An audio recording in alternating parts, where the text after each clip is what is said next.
Let goods and kindred go. This mortal life also, the body they may kill. God's truth abideth still. His kingdom is forever.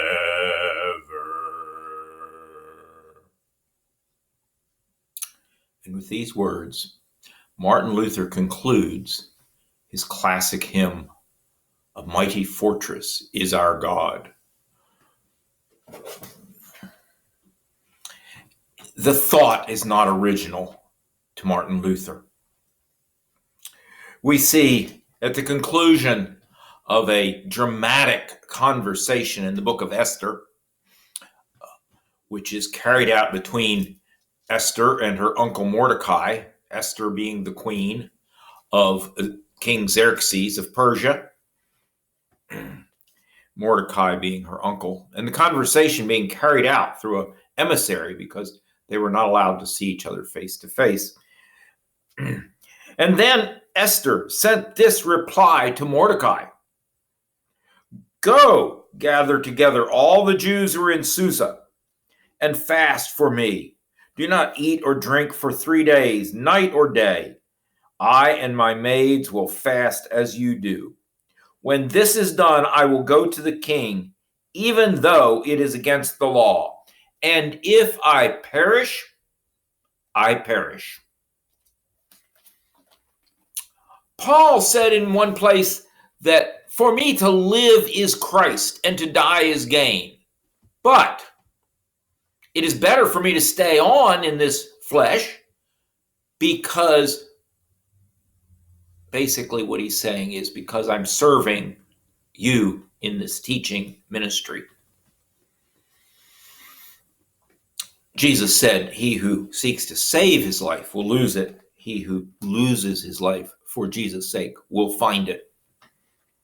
Now, it's in this context of all of this that has been taught before that Paul makes these comments in 2 Corinthians chapter 1, verses 10 and 11.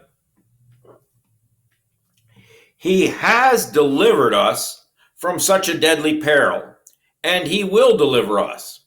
On him we have set our hope, that he will continue to deliver us as you help us by your prayers." I went a little bit into 11 there to finish the sentence, and we will talk about 11 in the next lesson. He has delivered us. Okay, we had been studying about this peril in Asia that had completely overwhelmed Paul and his companions. And obviously he is delivered because he's not dead. He's writing this letter. But then he says, and he will deliver us. This can be taken out of context as if he will always deliver us. On this we have set our hope, that he will continue to deliver us. God will always deliver us. He will always deliver us. Yes, it's true. If it is his will. If it is his will. Now, Paul may have had a special revelation here.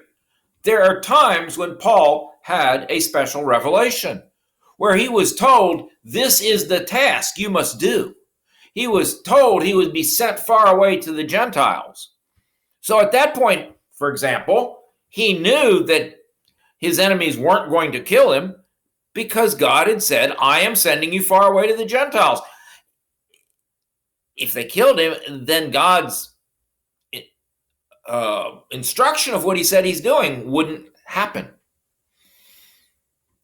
So it may be that his confidence is from a special revelation.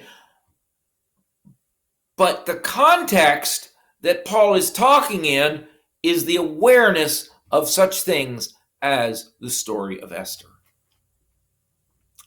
I am confident that God is able to save us. Remember what the three young men who were faced with the fiery furnace said.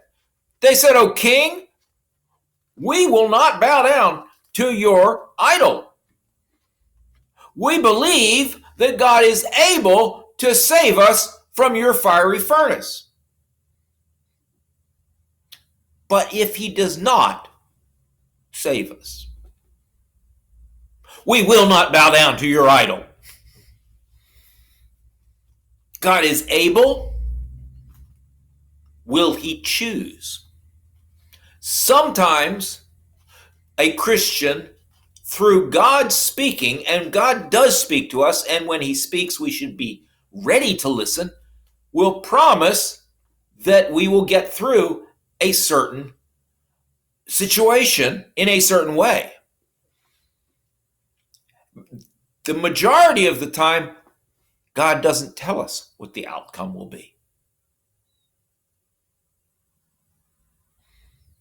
Nevertheless, God is able, and we will trust in God and set our hope in God, because even if we perish, his kingdom is forever, meaning that we are still in his hand. His rule over us and his hold on us, which will bring us to the resurrection of our body, is still there.